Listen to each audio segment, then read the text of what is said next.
And when you think about what the Prophet ﷺ taught to Ibn al-Abbas, he says to him, if you need help, seek it from Allah.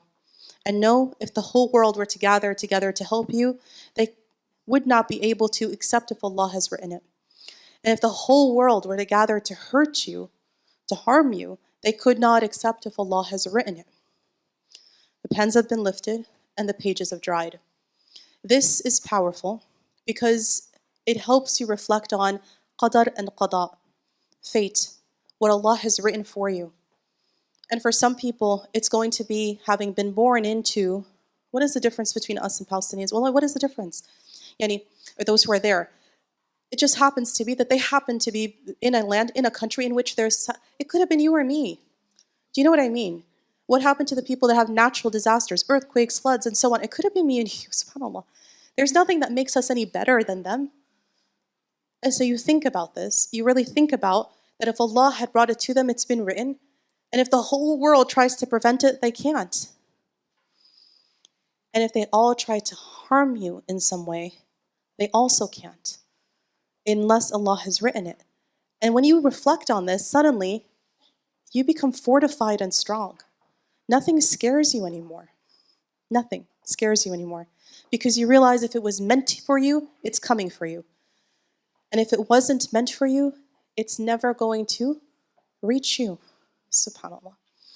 This is what our teachers say suddenly kind of shrinks our anxieties down, shrinks our fears down, and actually puts things back into their real size again. It is a powerful teaching. And so think about this. This is something you can do in tafakkur or tadakkur, for example. So as we close up here, I want you to think about how you integrate these 3 R's into your daily activities of everyday work and ibadah, and how it can have a heightened sense of awareness and presence of Allah. When people say, I don't connect to my prayers, I just do my prayers to check off the box, but I'm not feeling connected to God. Taking moments of pause like this absolutely connect you. You will feel a difference, inshallah ta'ala. And know that in our Messenger of Allah sallallahu alaihi wasallam, the way he taught us is a way of explaining to us, you can reframe things that seem really difficult. How?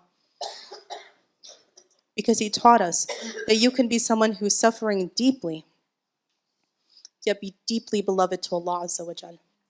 I don't think there's anyone on the planet right now that's more beloved than the Ghazawiyun. SubhanAllah. They've taught us incredible patience and gratitude, even in the trials that we're seeing. It is incredible to see people under rubble being pulled out, saying, La ilaha illallah Muhammadur Rasulullah. It is incredible to see people coming out and not bitter and angry, but rather reciting Quran. How do you do that? How do you do that? You do that because you had a whole practice for years of reciting Quran and dhikr, of giving shukr and hamd, of being somebody who understands that affliction comes from Allah, and so does peace and assistance.